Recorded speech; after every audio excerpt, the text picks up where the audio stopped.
Greetings, my name's Sewell-Njie and I'd like to share with you a poem called Camel's Back. I first wrote this in 2002. I've just put it on some music that I produced during the lockdown in 2020. So, yeah, enjoy. I see you riding on camel's back, travelling through the desert, along the sub-Saharan trade routes. On the horizon shimmers the sun's golden light, dazzling your eyes from the hazy blue firmament, providing a backdrop of heated, rippling, wavy sand dunes.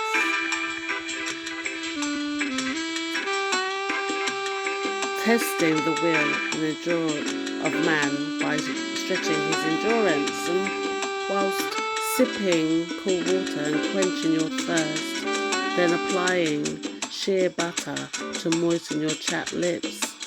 Now your indigo turban becomes your best friend, protecting your face from Hamilton winds.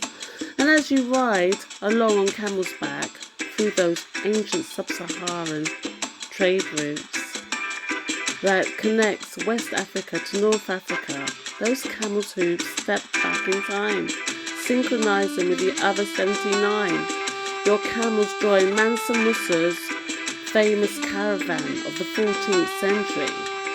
This great pilgrimage is written down in medieval history, describing how 500 of Mansa Musa's men carrying staffs adorned with gold preceded him.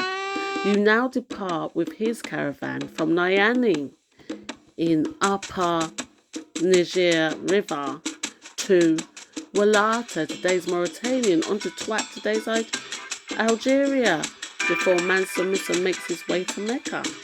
His impressive caravan stops in Cairo with over 60,000 people, including 12 of his own personal entourage, all dressed in the finest brocade of Persian silk. Each of his camels carries 300 pounds weight in gold.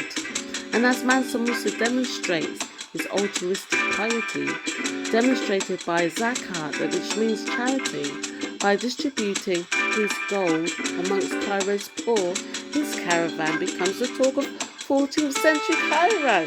As a result of his lavish generosity, Egyptian gold prices plummet for more than 12 years, breaking the Cairo Stock Exchange. Go West becomes the motto of the day. On his return home, Mansa Musa built Timbuktu, a city renowned for its knowledge, magnetically drawing African artists and Islamic theologians, poets, scholars, paid by his treasury for them to attend his great university. And here we have it right there. Timbuktu's legendary success becomes metaphorically synonymous in the world's imagination for distance. Mansa Musa's testimony is of dedicated piety. He built the great Mosque of Jannah and the city of Gal. Now, as your camels' hooves maintain their stride, their pace becomes fast-forwarded in time to join caravans carrying merchandise from Mediterranean shores, consisting of glass, crystals, amber, coral beads to exchange as currency for shea butter, incense, cotton, gold, and slaves. The enslaved who were wrenched away from their homelands, their tears have fallen silent, and their blood and sweat are absorbed by Saharan sands, marked a great endurance test of survival, punctured by the oppressive cracking pacemaker whips. Increase the pace of couples of slaves marched over sand dunes caves, rocks, and obstacle course stretching across desert landscapes. Their bodies were weakened by the sun's intensity. Those who cannot take the pace are cut loose for the vultures to feast on their carcasses, left by slave catchers to be bleached by the blazing sun. And as you ride along on your camel's back, Hamilton winds change,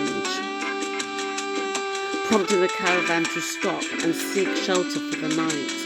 You stop and dismount your camel, entering a cave at the bottom of the dune, then the light of the fire, and sit down and meditate just before the first star comes out, guiding water carriers to find water, guided by echoing calls to prayer resonating along the sub-Saharan trade routes.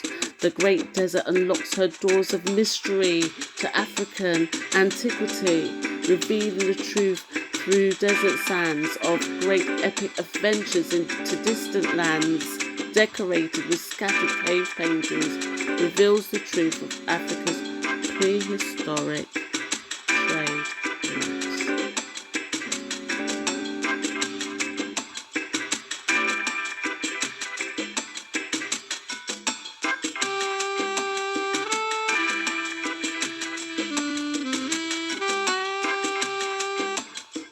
Just catching the vibe.